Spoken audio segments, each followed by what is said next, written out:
le choix d'un accueil ponctuel. L'accueil est une famille irakienne et ça marque beaucoup dans notre communauté. Il y a des rencontres, des déplacements mutuels et une amitié à tisser. Samedi qui précédait le premier dimanche de l'Avent, moi j'ai reçu ça comme un coup de téléphone du bon Dieu, d'une certaine façon. C'est leurs enfants qui traduisent aux parents quand nous voulons dire quelque chose, et ça c'est vraiment, c'est très très intéressant. Elle s'appelle Lana et le deuxième Rassoul à l'âge de 7 ans. Et nous, même si nous ne les connaissons pas, nous avons confiance en eux et tout en laissant l'espace disponible. Quelque chose à partir de son cœur, elle dit merci 1000 fois, c'est comme ça. Et je me tiens à maintenant ces paroles.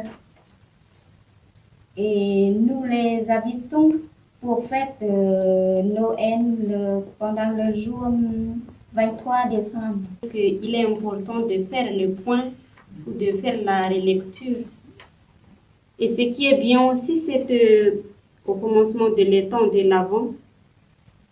Donc on se disait qu'au lieu de chercher quelque chose ou des efforts communautaires pour les temps forts, vaut mieux d'accueillir cette famille. Parce que là, il y a des choses concrètes que nous pouvons faire. On a pris conscience que plusieurs forces ont permis cet accueil et surtout cette rencontre magnifique pour finir, inattendue. Alors, une de ces forces, c'est sans doute notre propre multiculturalité. On est tous migrants. Hein. Un deuxième élément, c'est qu'on prend conscience que le corps communautaire permet que la peur de l'une soit portée par la confiance de l'autre. Il y a aussi l'enfant. Le fait des enfants, l'enfant, on a mesuré combien l'enfant ouvre à la relation entre adultes. Et il a quelque part les clés. L'enfant, c'est un médiateur de relations. Alors peut-être aussi l'enfant en nous, qu'il faut laisser rejoindre à ce moment-là. Ça donne une certaine audace.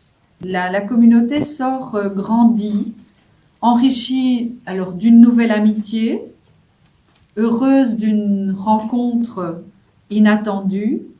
On a vécu des déplacements, on est heureuse de l'ouverture, des prises de conscience que ça a provoqué en nous.